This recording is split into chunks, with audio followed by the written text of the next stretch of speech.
Mr. President. Majority Leader. Mr. President, I ask unanimous consent that Senator Leahy be recognized for 3 minutes. And then I would say to my colleagues, I'm going to use my leader time to make a final statement, and then we'll be ready for the final vote. Is there objection? Without objection, Senator from Vermont. Do you want to go first, Mitch? Mitch? Mr. President, I thank the distinguished Majority Leader for his courtesy. Be very brief. We worked for 2 years across the aisle, actually across the Capitol. I know. Can we have order? The Senate will be in order. Senator from Vermont. We worked for 2 years across the aisle and across the Capitol. I don't know how many meetings Senator Lee and I and others have had. And now the Senate is finally poised to pass our USA Freedom Act and send it to the President for his signature. It brings much-needed reform to the government surveillance authorities. It'll end the bulk collection of Americans' phone records. It'll increase transparency. It'll improve oversight. Most importantly, help restore Americans' privacy, all the while ensuring our intelligence community has what they need. I'm proud to have done this. I have fought to protect the privacy and constitutional rights of Vermonters and all Americans since 1975, when I cast my first ever vote as a senator to approve the establishment of the Church Committee. I'll continue to fight for Americans' privacy. I ask consent my full statement be made part of the record. Without objection. Mr. President. The Majority Leader of the Senate. I'm going to now proceed on my leader time. Without objection. The Senate will be in order. The Majority Leader. Mr. President, earlier this year, I observed that President Obama's national security policy has been noteworthy for its consistent objectives. He's been very consistent. Drawing down our conventional and nuclear forces, withdrawing from Iraq and Afghanistan, ending the tools developed by the previous administration to wage the war on terror, and placing a greater reliance upon international organizations and diplomacy.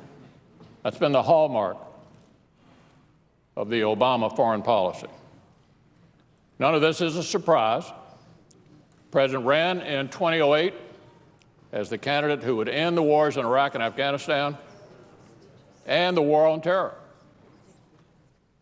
And our nation has a regrettable history of drawing down our forces and capabilities after each conflict, only to find ourselves ill-prepared for the next great struggle.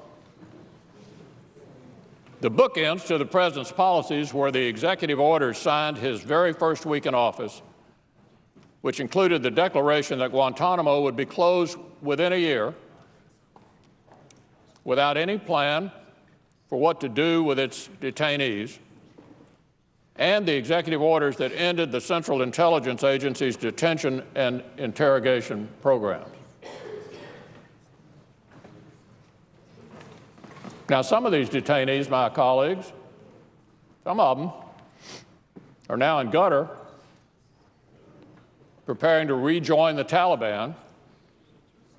Some are in Uruguay, camped out in a park across from the American embassy. And regrettably, some are back on the battlefield in Yemen, Afghanistan, and Syria. Other hallmarks of the Obama foreign policy. And last year, the President announced that all of our combat forces would be withdrawn from Afghanistan by the end of his term in office, whether or not the Taliban were successful in capturing parts of Afghanistan, whether or not al-Qaeda senior leadership had found a more permissive environment in the tribal areas in Pakistan, and whether or not al-Qaeda has been completely driven from Afghanistan. So I'll repeat, the pattern is clear. The President has been a reluctant commander-in-chief. And between those two bookends, my colleagues, much has occurred that has undermined our national security. There was the failure to negotiate a status of forces agreement with Iraq that would have allowed for a residual military force and prevented the assault by the Islamic State of Syria and the Levant. China is aggressively expanding its sphere of influence.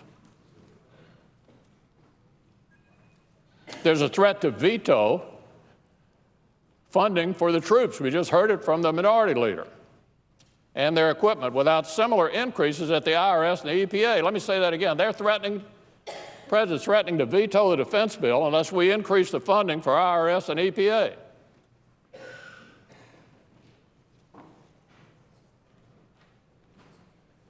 Now, this is going to diminish our military's ability to respond to the myriad threats that are facing us today, and we all know what they are. Al-Qaeda in the Arabian Peninsula has doggedly pursued tactics and capabilities to circumvent all that we've done since September the 11th, 2001, to defend our country. So while the President has inflexibly clung to campaign promises made in 2008, the threat from Al-Qaeda has metastasized around the world. ISIL, which is broken from Al-Qaeda, uses social media to communicate with Americans, divert them to encrypted communications, encourage travel to the would-be caliphate, and encourage attacks right here at home. Al-Qaeda and ISIL publish online magazines instructing individuals in terrorist tactics. And in the long run, the al-Nusra Front in Syria may present the greatest long-term threat to our homeland. The President's efforts to dismantle our counterterrorism tools have not only been inflexible, they are especially ill-timed. And so today the Senate will vote on whether or not we should take one more tool away from those who defend this country every day: the ability of a trained analyst under exceedingly close supervision and only with the approval of the Foreign Intelligence Surveillance Court to query a database of call data records based on reasonable, articulable suspicion. No content, no names, no listening to phone calls of law-abiding citizens. None of that is going on. We're talking about call data records. And these are the provider's records, which is not what the Fourth Amendment speaks to. It speaks to the right of the people to be secure in their persons, houses, papers, and effects. But these records belong to the phone companies. And let me remind the Senate, the standard for reasonable, articulable suspicion is that the terror suspect is associated with a, quote, foreign terrorist organization, end quote, as determined by a court. Nobody's civil liberties are being violated here. The President's campaign to destroy the tools used to prevent another terrorist attack has been aided by those seeking to prosecute officers in the intelligence community, diminish our military capabilities, and despicably to leak and reveal classified information, putting our nation further at risk. Those who reveal the tactics, sources, and methods of our military and intelligence community give a playbook to ISIL and to Al-Qaeda. As the Associated Press declared today, The end of Section 215 program is a, quote, this is the headline in the AP today, a resounding victory for Edward Snowden. A resounding victory for Edward Snowden. It is also a resounding victory for those who currently plotted against our homeland. Where was the defense of the National Security Agency from our president? Our chairman of the Intelligence Committee and his committee colleagues have worked with determination to educate the Senate concerning the legal, technical, and oversight safeguards currently in place. We hear concerns about public opinion. A CNN poll released today, just today, a CNN poll, this is not exactly part of the right-wing conspiracy, states that 61% of Americans think that the expiring provisions of the Patriot Act, including, my colleagues, including data collection, should be renewed. So if there's widespread concern out across America about privacy, we're not picking it up. They're not reporting it to CNN. 61% of them say, I'm not concerned about my privacy, I'm concerned about my security. So my view is that the determined effort to fulfill campaign promises by the president back in 2008 reflects an inability to adapt to the current threat, what we have right now. An inflexible view of past political grievances, a policy that will leave the next president in a weaker position to combat ISIL. So, Mr. President, I cannot support passage of the so-called USA Freedom Act.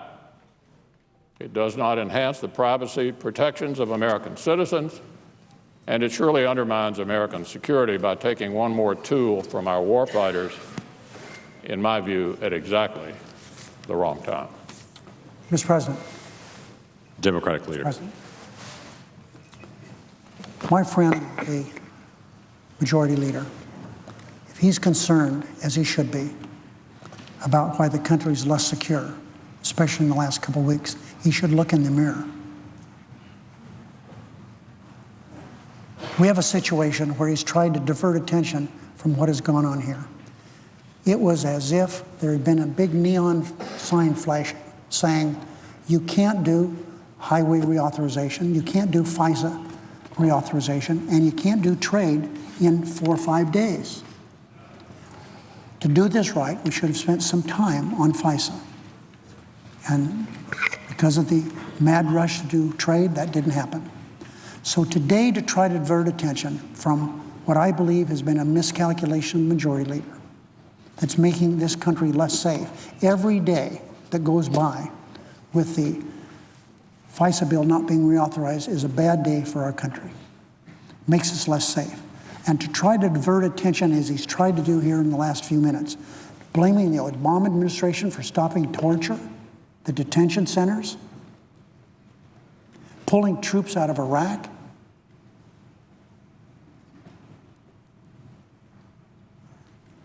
I say, my friends, looking in the wrong direction. So, Mr. President, the issue before us is not to be, and he is, in effect, criticizing the House of Representatives for passing this FISA bill to reauthorize it in a way that's more meaningful to the American people and makes us more safe.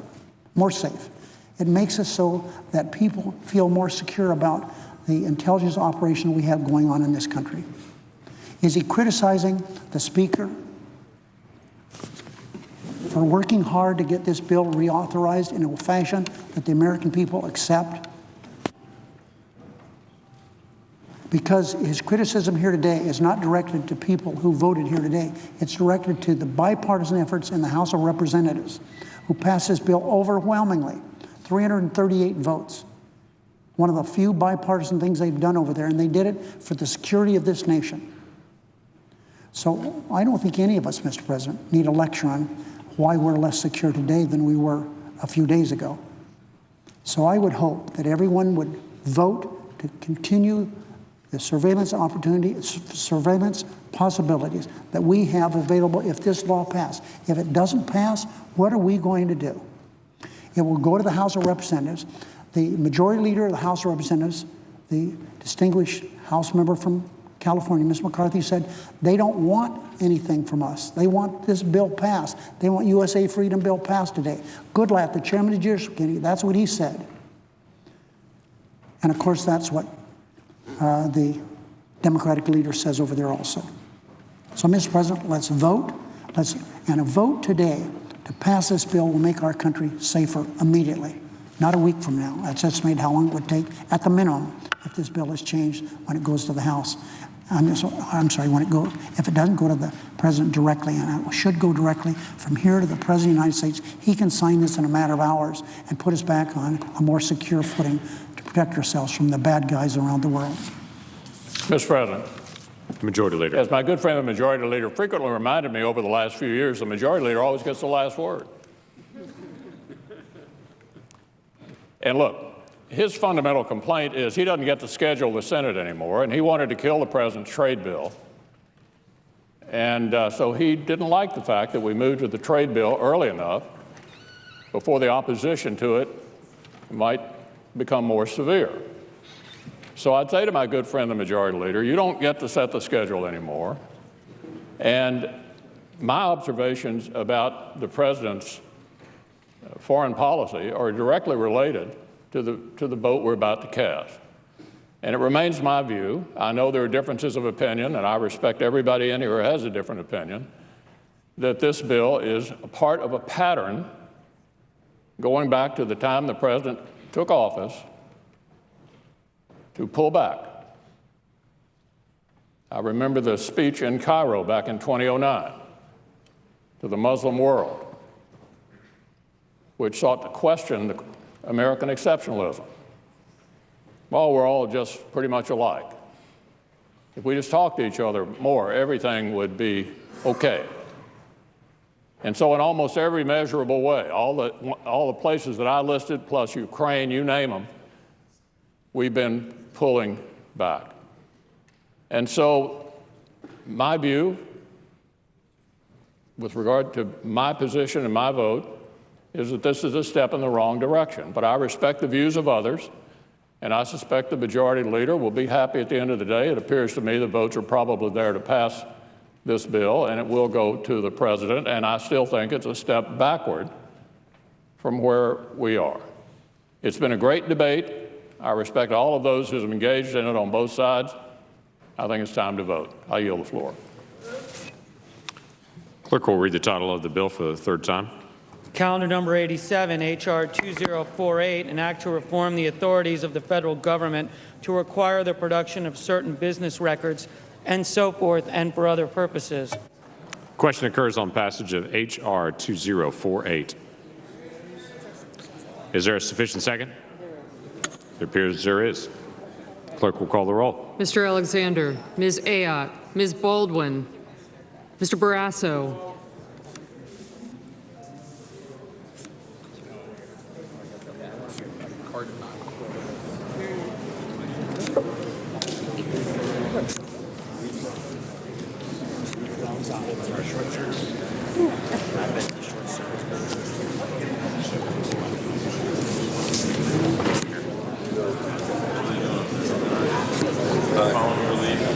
Mr. Bennett, Mr. Blumenthal.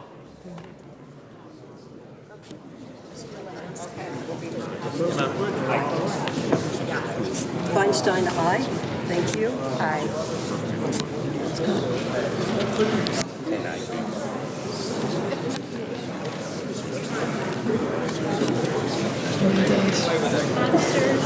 Yes.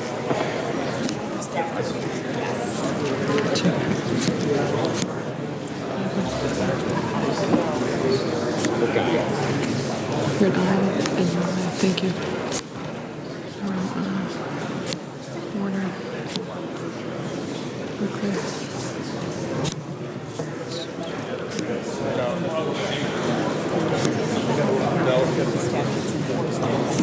Peters. Okay. Parking.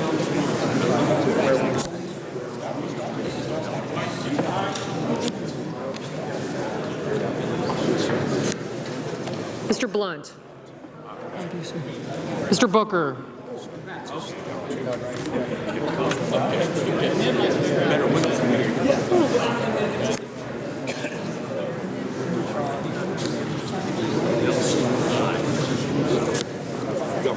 Yes, I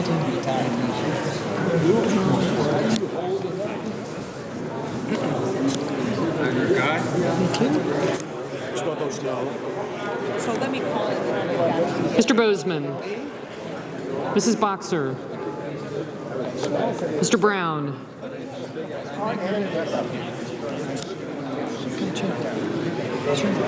Go to the next one last.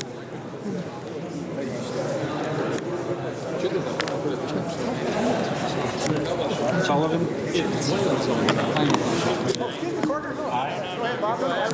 Rubio. Right outside.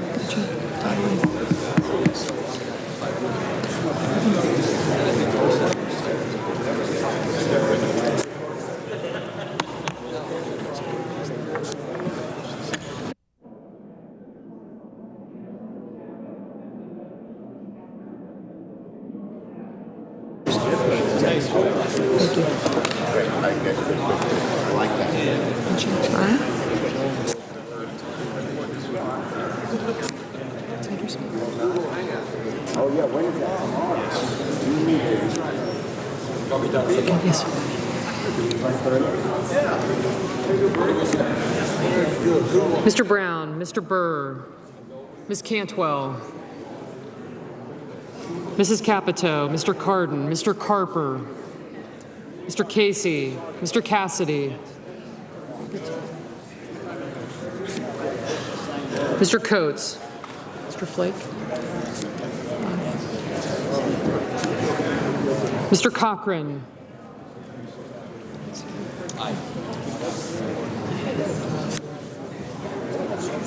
Ms. Collins, Mr. Coons, Mr. Corker, Mr. Cornyn, Mr. Cotton,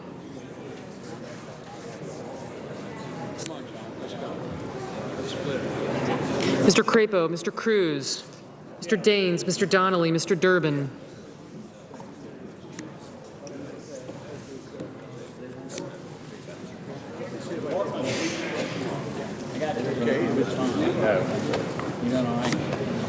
Mr. Enzi, Mrs. Ernst, Mrs. Feinstein, Mrs. Fisher, Mr. Flake, Mr. Franken, Mr. Gardner, Mrs. Gillibrand, Mr. Graham, Mr. Grassley, Mr. Hatch, Mr. Heinrich, Ms. Heitkamp, Mr. Heller, Ms. Hirono, Mr. Hoven,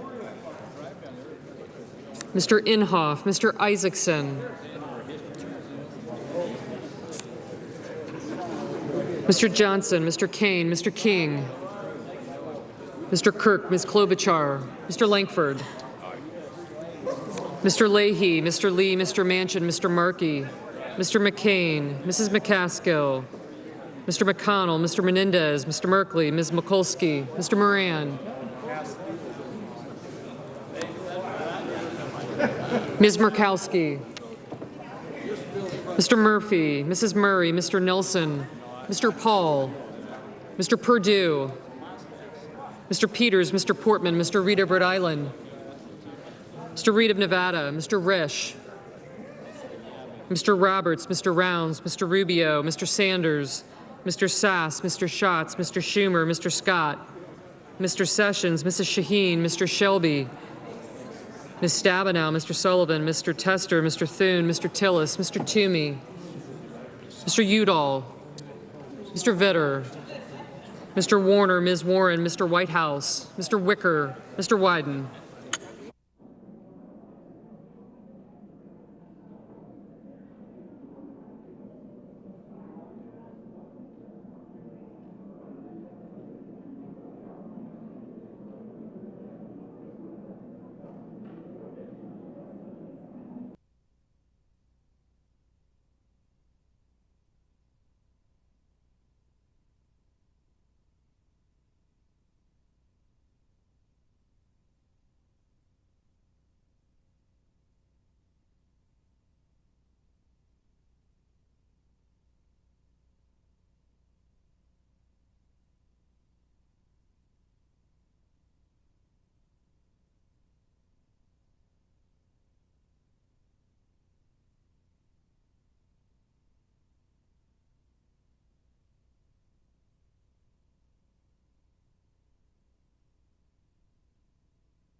Mr. Cochran? No.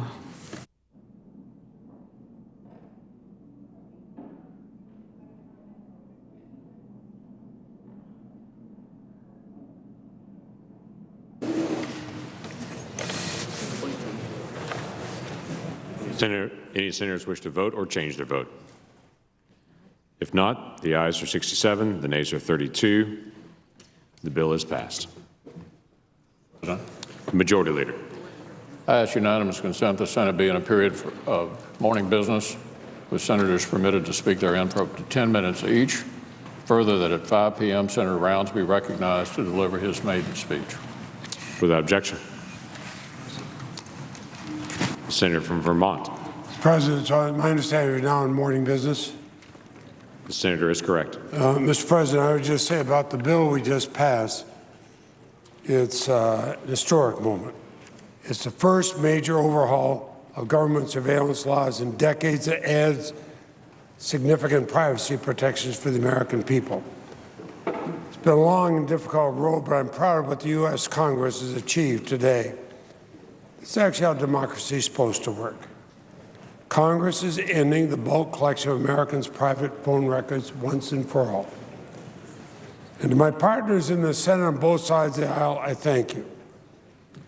Senator Lee, whose name is on our bill here in the Senate, believes so strongly in our constitutional system of government. He's worked tirelessly to advance this bill from the day we first introduced the USA Freedom Act in 2013. Senator Franken devoted himself to transparency measures in the bill. Senator Blumenthal, who shaped the FISA court amicus provisions. These were hard fought. I named many other senators in here who stuck with us. I'll mention also, of course, Senator Feinstein, who provided invaluable support to get this bill across the finish line. I would ask consent, and there are many others named here, Madam President, but I'd ask consent that my full statement be made part of the record as though read. Without objection. Madam President, seeing nobody else seeking recognition, I would suggest the absence of quorum. Clerk will call the roll. Mr. Alexander?